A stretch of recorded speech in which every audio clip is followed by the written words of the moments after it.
The starship Vanguard glided silently through the cold black of deep space. Its hull shimmered under the distant starlight, and inside, the crew moved with calm precision. They were far from any human colony, at the edge of charted space, exploring a system so remote that even the scanners of the Galactic Council had only whispered rumors about it. Captain Asha Gray sat in the command chair, her eyes fixed on the main display. She was a woman of sharp mind and unshakable calm, traits that had earned her command of this expedition. Around her, the crew worked quietly, monitoring the ship's sensors, engines, and communications. They had spent months scanning planets, asteroids, and debris fields, cataloging everything in the hopes of finding something truly remarkable. It was during a routine scan that the first anomaly appeared. A faint signal flickered on the main sensor array, unlike anything the humans had encountered before. It was not just a signal of energy or particles, it carried a strange pattern, almost like a voice in the void.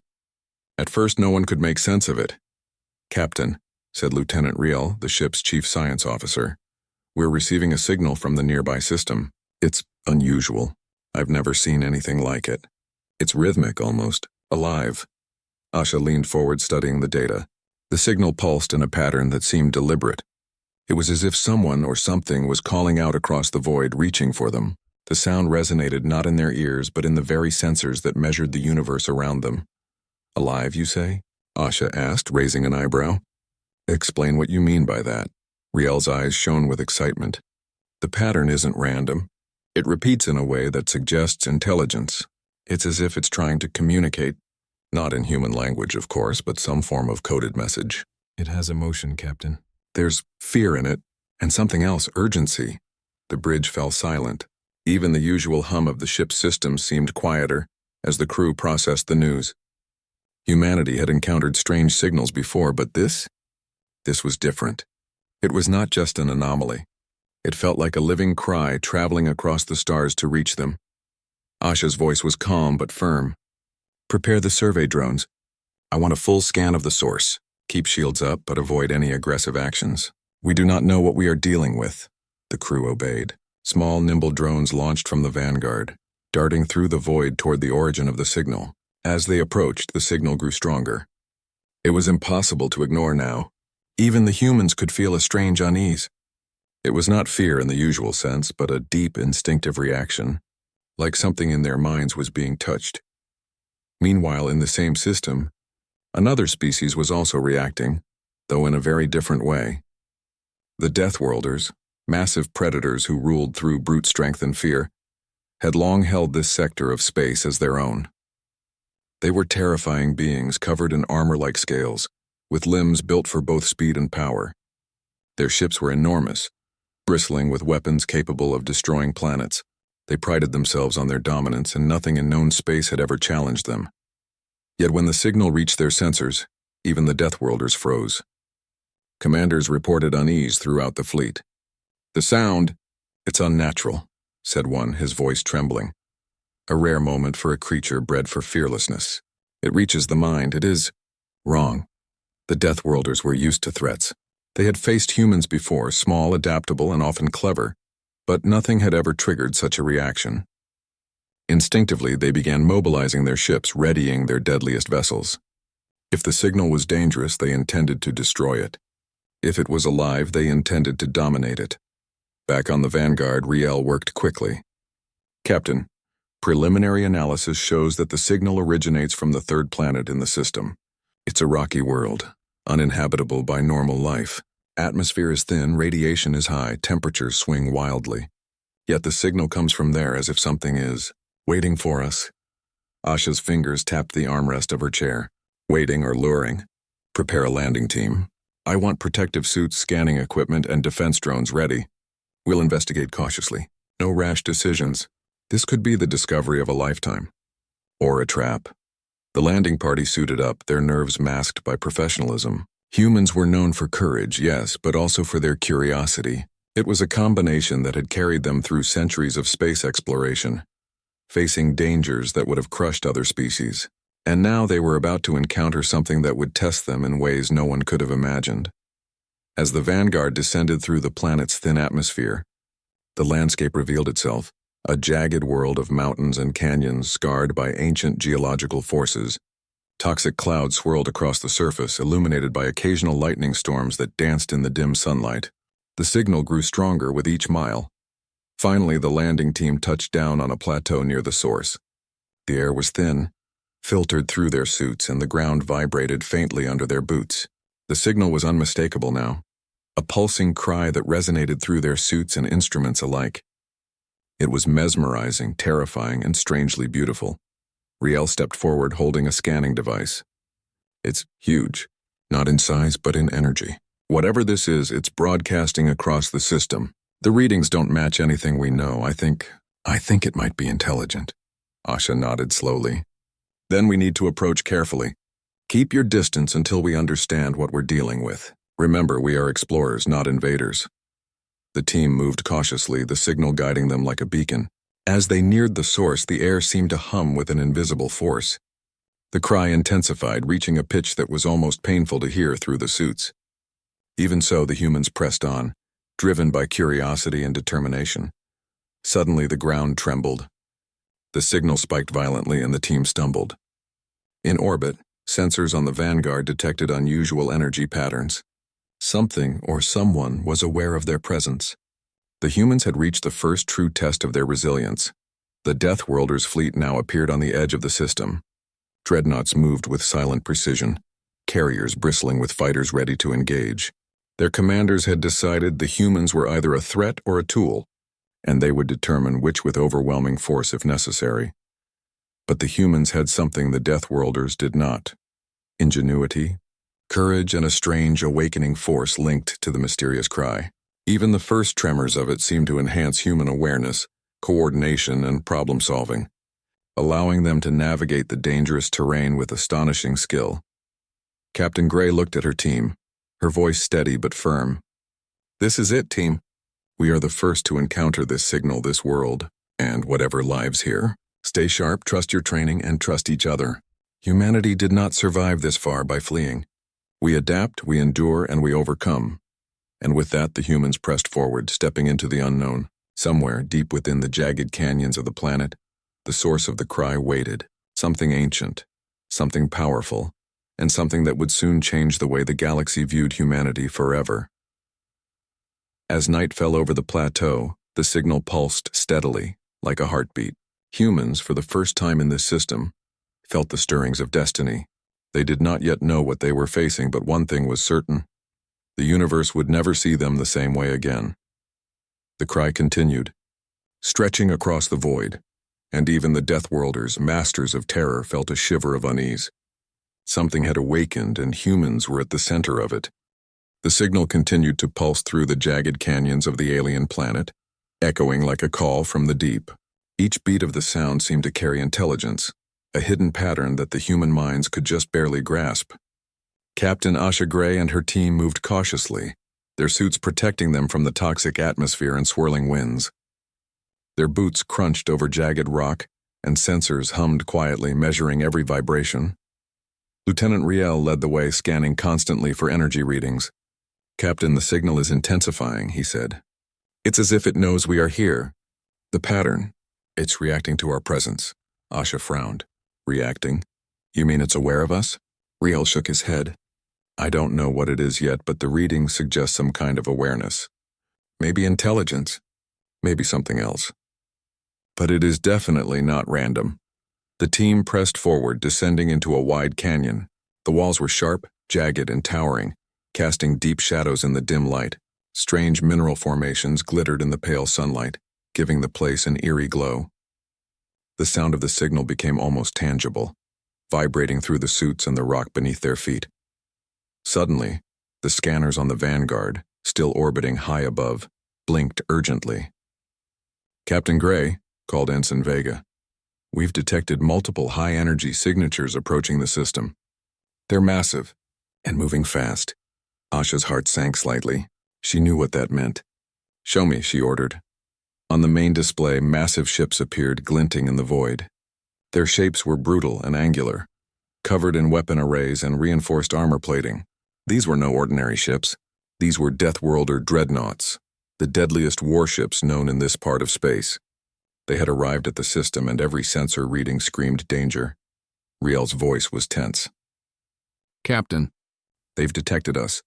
They're heading directly toward the planet." Asha took a deep breath. "Keep calm. We are explorers, not invaders. But we need to prepare for contact. Defense protocols online. Drones armed. Shields up."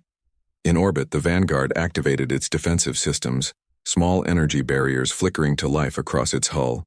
The Deathworlders, creatures known for their domination of hostile worlds, approached with a quiet menace. Even from orbit, their presence radiated power and lethal intent. On the planet, the human landing team reached a plateau where the signal's source became visible for the first time.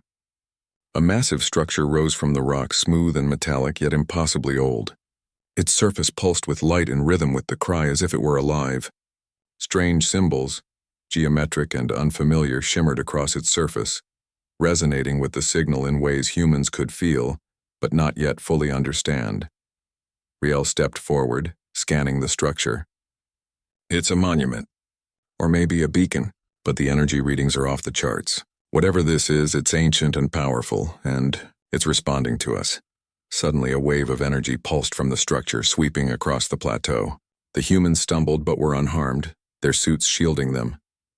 The signal's intensity increased, almost as if the artifact were calling out to them directly.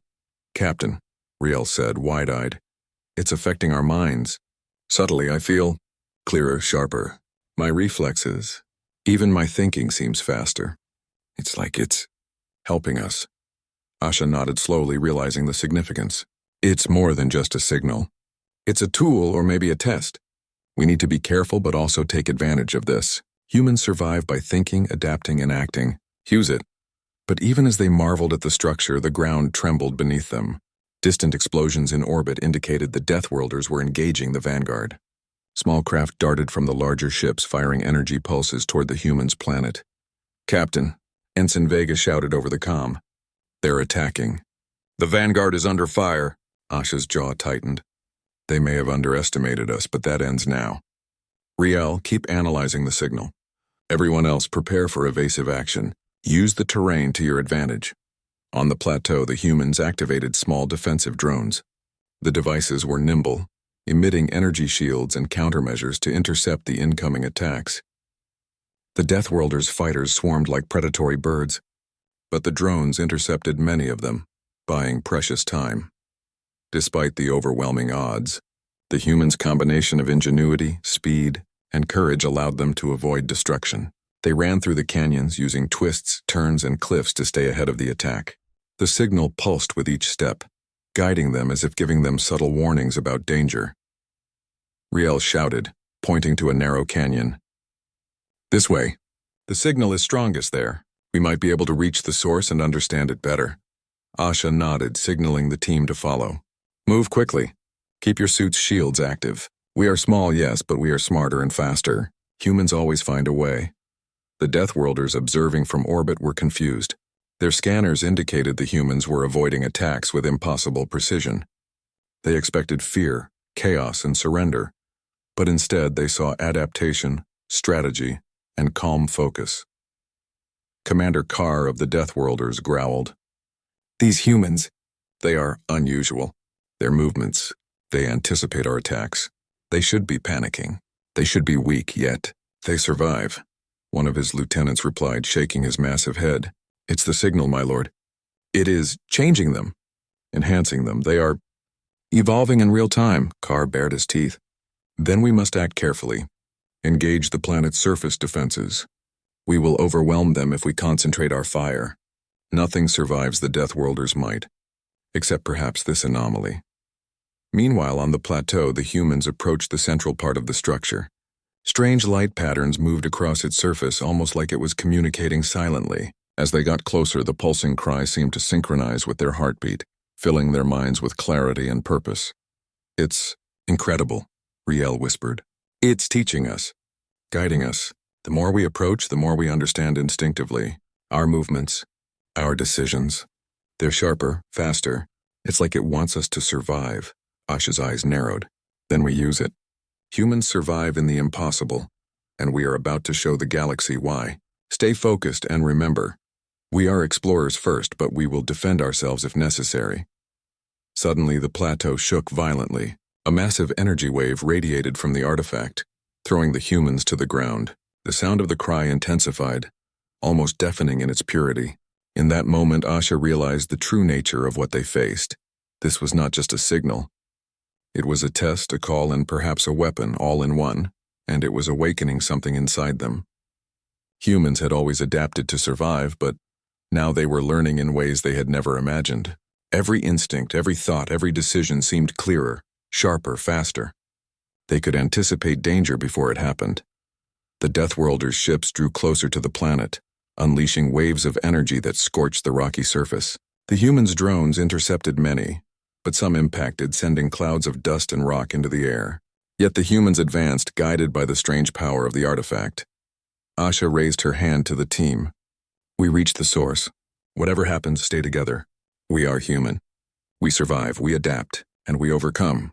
With that, they moved forward deeper into the alien canyon toward the pulsing monument at the center of the planet. Behind them, the Deathworlders prepared for full-scale engagement, unaware that they faced not only humans but something far greater, a species awakening to a power that could challenge even the deadliest forces in the galaxy. The signal pulsed faster, brighter, and louder. The humans' hearts matched its rhythm. They did not yet know the full power of what they had found.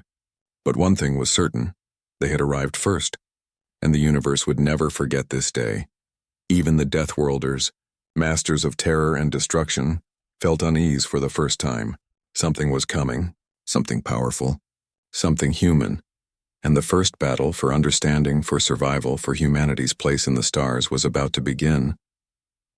The humans had reached a narrow canyon where the strange structure's energy pulsed strongest. The light from the monument shimmered across the jagged walls, casting long, shifting shadows that seemed almost alive. The cry, once a distant signal, now vibrated through the air, resonating inside their suits and, strangely, inside their minds. Lieutenant Riel studied the readings on his portable scanner, his brow furrowed. "Captain, this is unlike anything we've ever seen. The pattern of the signal isn't just repeating, it's teaching us. It's like the monument knows what we need to survive." Asha leaned over to look at the display. "Teaching us? What do you mean?" Riel's fingers moved rapidly across the controls. "It's subtle, but I can feel it. My reflexes faster, my thoughts clearer. I can anticipate small changes in the environment before they happen. It's enhancing our perception, almost like it's guiding us." Asha's gaze turned to the structure, pulsing and glowing like a heartbeat. "It's aware of us, and it wants something." "But what? Why humans?" Before Riel could answer, the ground trembled again.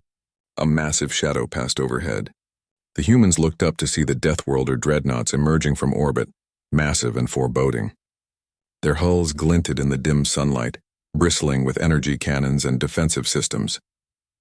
The Deathworlders were masters of fear, trained to destroy any opposition without hesitation. But even from a distance, the humans could feel the unease radiating from the ships. "Captain," Riel said, "they're here, and they're not happy." Asha took a deep breath. "We expected that. But we have the advantage if we understand it. Keep analyzing the signal. Stay aware. Humans survive by thinking, not just by fighting." The Deathworlders deployed fighters, small agile ships that could navigate the canyon and fire energy pulses at the humans. The humans' drones intercepted many, but the waves of attacks were relentless. Rocks exploded from impacts, sending dust and debris into the air, reducing visibility. Yet the humans advanced, guided by the monument's energy. Every step, every maneuver, every decision seemed to flow naturally, as if they were in sync with the strange intelligence. Riel stopped suddenly, pointing at a section of the structure. "Captain, look at this!" "The surface. It's forming patterns in response to our movements. Symbols appear, then fade, almost like a language, and I think it's trying to communicate directly with us." Asha studied the glowing symbols. Direct communication or a test. Either way, we need to engage carefully. Humans survive by adapting. Observe, learn, and respond. As the humans moved closer, the cry intensified. It was no longer just sound, it was a force, almost tactile, that filled the canyon. The air shimmered with energy, and the humans felt a strange clarity in their thoughts. Danger became easier to detect. Paths through the jagged terrain appeared obvious. Decisions that once took moments now came instinctively. Even the Deathworlders were noticing a change. Their scanners reported anomalies in the humans' behavior. "Commander Carr," one lieutenant reported nervously. "The humans, they anticipate our attacks. They are adapting faster than expected. It is unnatural." Carr's massive form tensed. "Impossible. They should be weak. They should panic. But instead, they are stronger, faster, smarter. The signal, whatever it is enhancing them. It is giving them advantage." On the ground, Asha's team reached a central chamber of the monument. The pulsing light now formed a pattern resembling a spiral, extending from the floor to the ceiling, glowing in rhythm with the cry. Riel moved closer to scan it. "Captain, the energy reading is off the charts. The structure is ancient, older than any human or Deathworlder record, and it's alive in a way. It responds to presence, thought, even emotion. It seems to recognize potential." Asha nodded, realizing the significance. Recognition of humanity. "We're here for discovery, yes, but perhaps it is more than that. It may be testing us or preparing us for something bigger." A sudden tremor shook the canyon as a Deathworlder fighter crashed nearby. The humans took cover behind rocks. Dust and sparks filled the air. Yet even in the chaos, their decisions were instinctive. They coordinated without speaking, anticipating the enemy's moves and redirecting their drones to intercept incoming fire. "It's the cry," Riel whispered. "It's teaching us to survive, to think faster, to act smarter. This is why humans can endure the impossible. We adapt." Asha's eyes gleamed with determination. "Then we use it. We are humans. We survive through intelligence, courage, and cooperation. Let's show them what that means." The Deathworlders were growing impatient.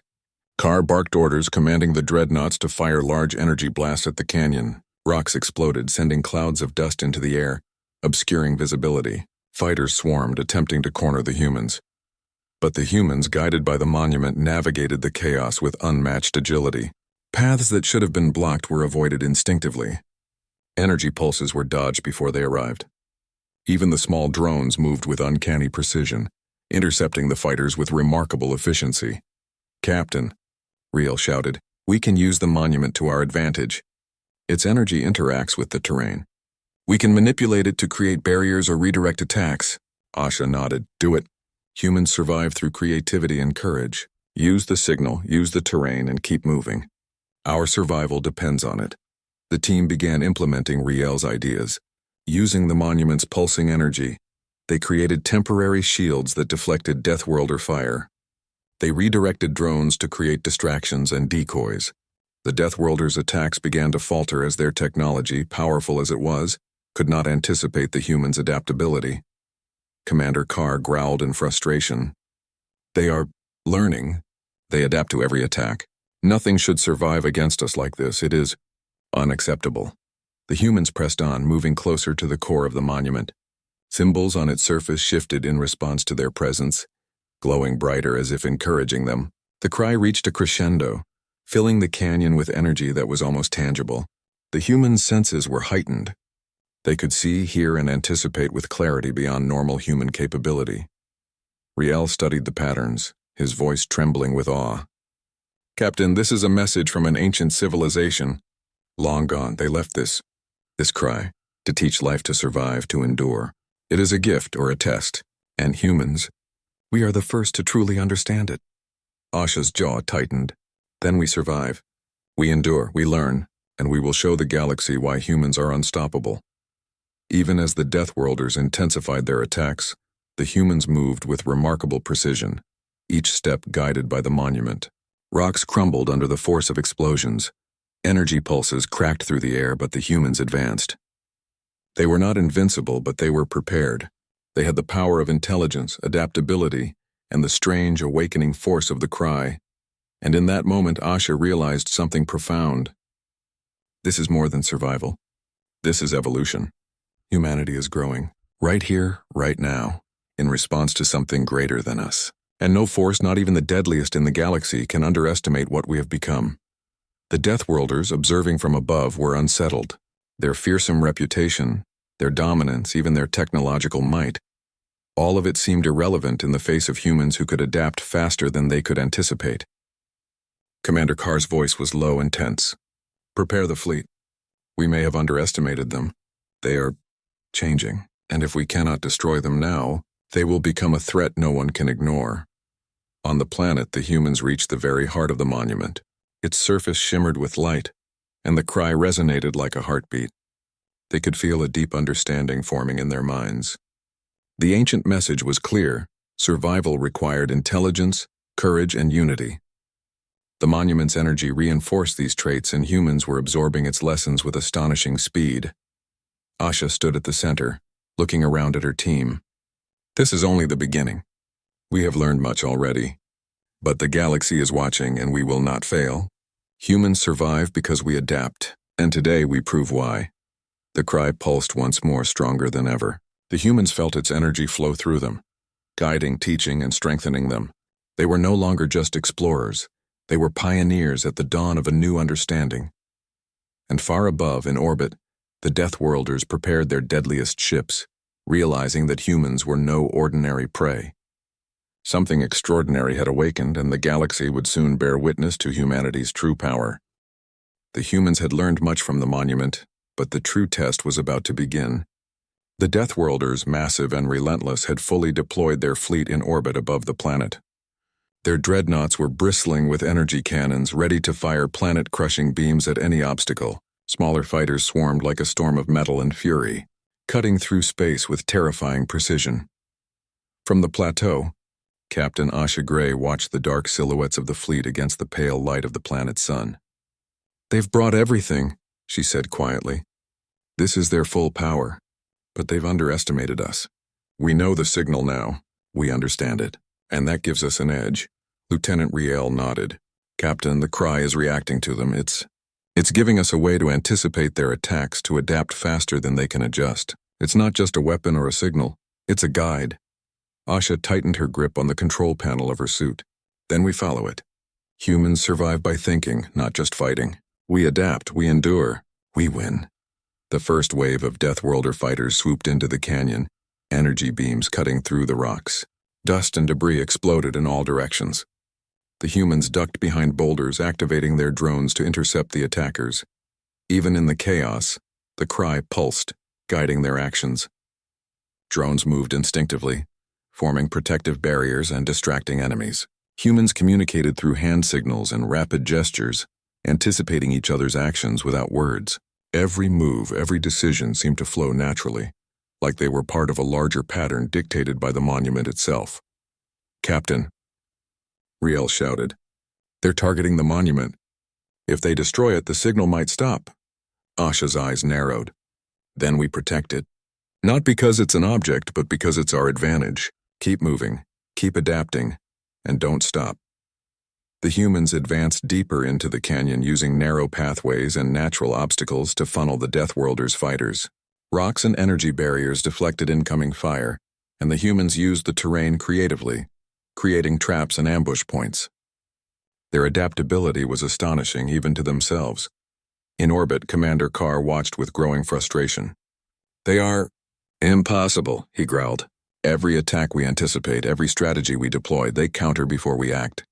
They are learning, evolving. Prepare the dreadnoughts. Full assault. Nothing will survive." The Deathworlder dreadnoughts fired, their massive energy beams slicing through the canyon. Rocks exploded, sending showers of debris into the air. The humans barely avoided destruction, diving into smaller canyons and using the monument's energy pulses to shield themselves. Riel studied the monument's response. "Captain, the energy reacts to our actions. If we position ourselves correctly, we can create temporary shields, even redirect some of their fire. It's incredible." Asha smiled grimly. "Then we use it. Humans survive because we think, adapt, and work together. Let's show them what that means." The humans executed a series of maneuvers that would have been impossible without the cry's guidance. They lured the fighters into narrow passages where drones intercepted them, creating false targets and decoys. The Deathworlders' ships, despite their size and power, struggled to adjust to the humans' unpredictability. On the plateau, one of the smaller Deathworlder ships crashed into a canyon wall. Sparks flew as the massive vessel tumbled, sending debris into the air. The humans moved carefully, avoiding the explosion but using it as cover to advance toward the monument's core. Riel's voice was urgent. Captain, the signal is intensifying. It wants us to reach the center. It's like it knows this is the turning point. Asha nodded. Then we move. Humans survive because we take risks, stay sharp and follow the cry. As they advanced, the Deathworlders escalated their attacks. Dreadnoughts fired massive energy beams and waves of fighters swarmed from all directions. The humans' drones intercepted many attacks, but some beams struck the canyon walls, sending boulders crashing down around them. Dust and smoke filled the air, reducing visibility. Yet the humans moved with clarity, guided by the monument. The signal pulsed with a rhythm that seemed to synchronize with their thoughts. They anticipated danger before it happened, moved faster than the Deathworlders could track, and coordinated attacks instinctively. Every step they took was a step toward survival. In orbit, Carr roared in frustration. They are stronger than we anticipated. Every maneuver we make, they counter. They survive impossible attacks. This is unacceptable. Asha and her team reached the final section of the monument, a vast chamber carved into the rock glowing with pulsating energy. Symbols and patterns shifted across the walls, almost alive, and the cry echoed with increasing intensity. Riel approached the chamber's center, scanning frantically. Captain, this is it, the core. It's like a hub for the signal. If we reach it, we can amplify the energy, maybe even influence the battlefield.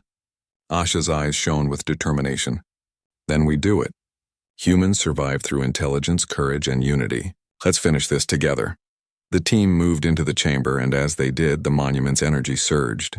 Beams of light shot toward the canyon, forming barriers and deflecting Deathworlder attacks. Rocks that once blocked their path floated briefly as energy pulses lifted them. The humans had become extensions of the monument's power, guided by the cry itself. From orbit, the Deathworlders were stunned.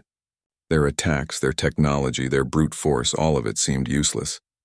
The humans adapted instantly, moved unpredictably, and used the environment in ways no one could anticipate. Carr's voice was low and dangerous. Prepare the dreadnoughts. If we cannot destroy them here, nothing will stop them. Deploy everything. Fire everything. Leave nothing in the canyon intact. The humans braced themselves as massive beams struck the canyon. Rocks shattered, debris flew, and the air shimmered with energy. Yet they moved with precision, following the rhythm of the cry. Every obstacle became an advantage. Every attack became an opportunity. Riel's voice was urgent but excited. Captain, the energy, it's responding to the Deathworlders' attacks. If we channel it correctly, we can turn their strength against them. Asha nodded. Do it. Humans survive because we use every tool at our disposal. Adapt, overcome, endure. With careful coordination, the humans use the monument's energy to deflect beams, redirect attacks, and create barriers that blocked fighters.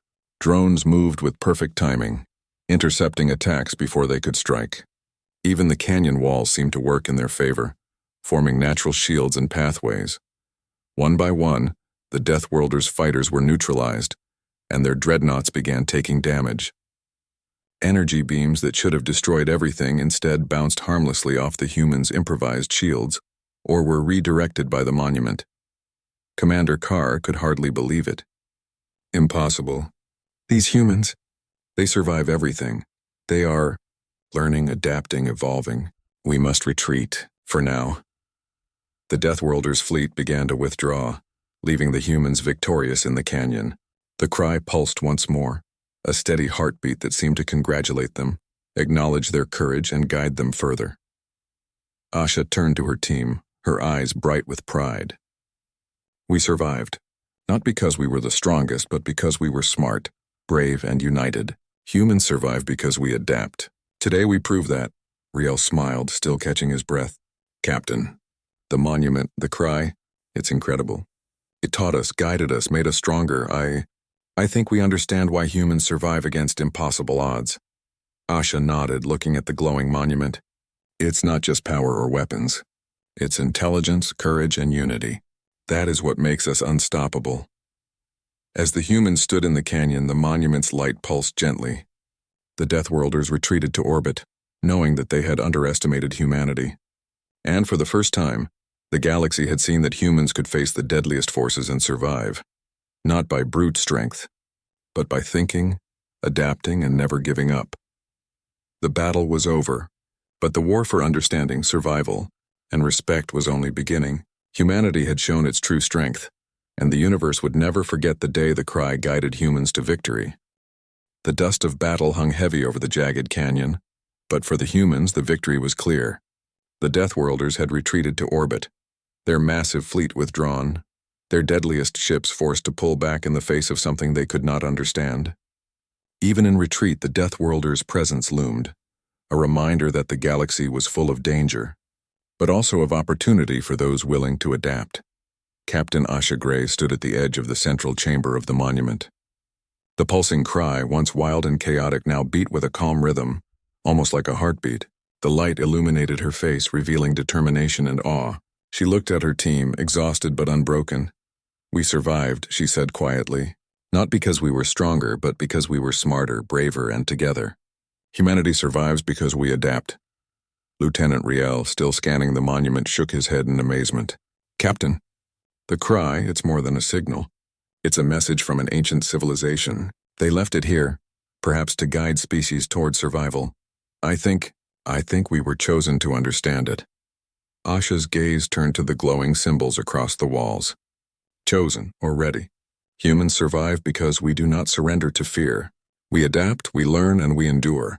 And now, we understand the cry. We can use it to prepare, to defend, and to thrive."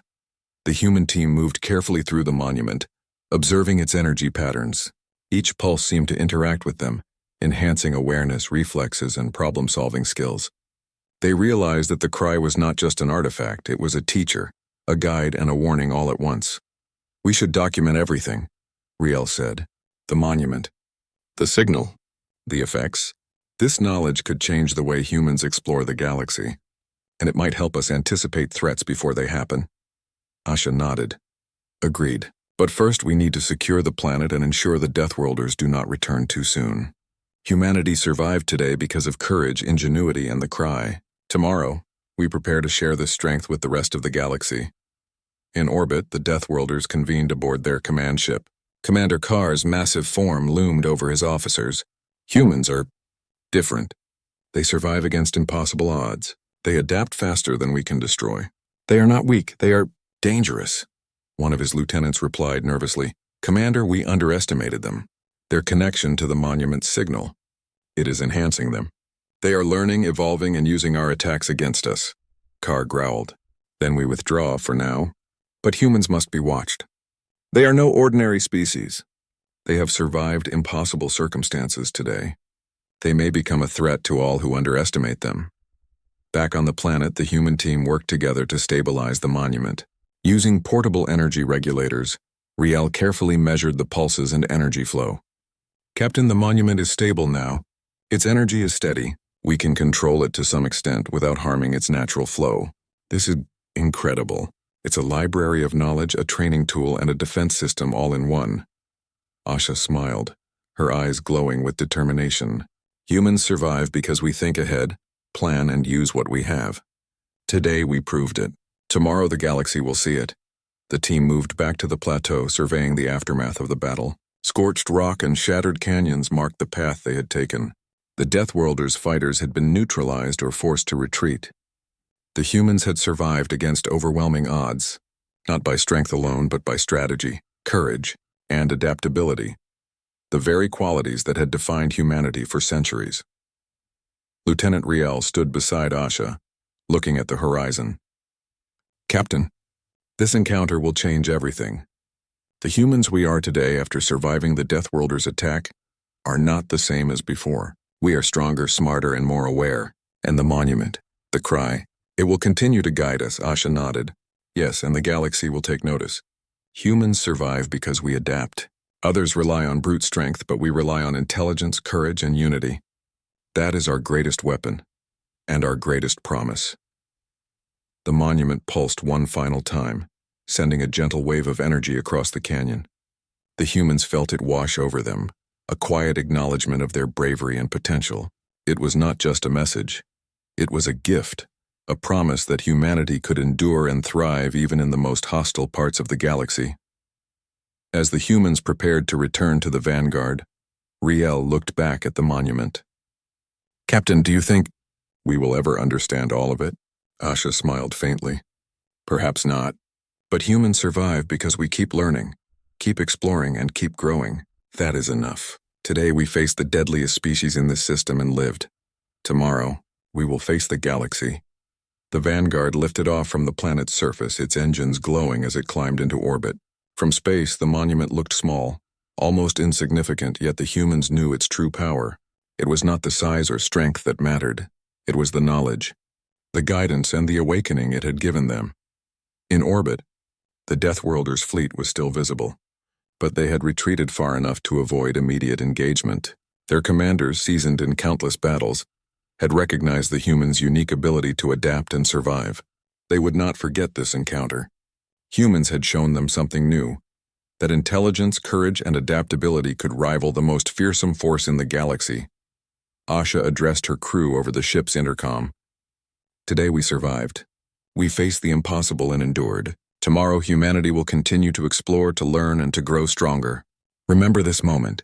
The galaxy will remember it too. Humans survive because we adapt. Humans survive because we never give up. And humans survive because we are human. The crew cheered quietly, pride and relief filling the cabin. They had faced overwhelming odds and emerged victorious, guided by courage, teamwork, and the mysterious cry that had changed everything. On the planet below, the monument pulsed softly, a gentle reminder that humanity had been awakened to something greater.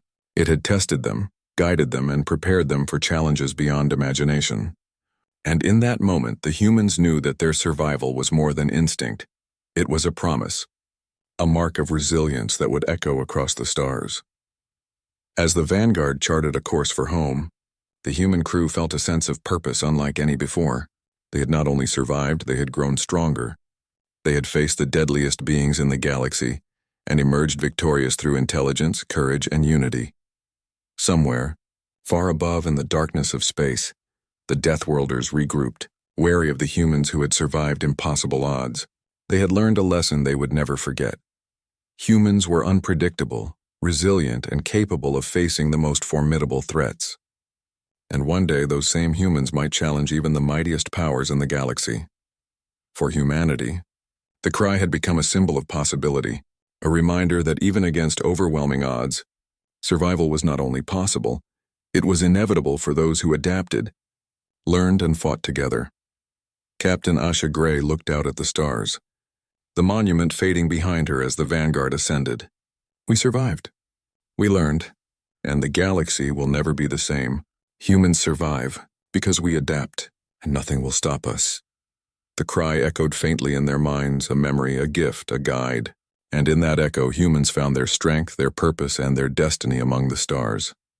The journey ahead was unknown, full of dangers and challenges. But humanity was ready. They had faced the deadliest and lived. They had understood the cry and grown stronger because of it. And the galaxy, vast and indifferent, would soon learn the truth.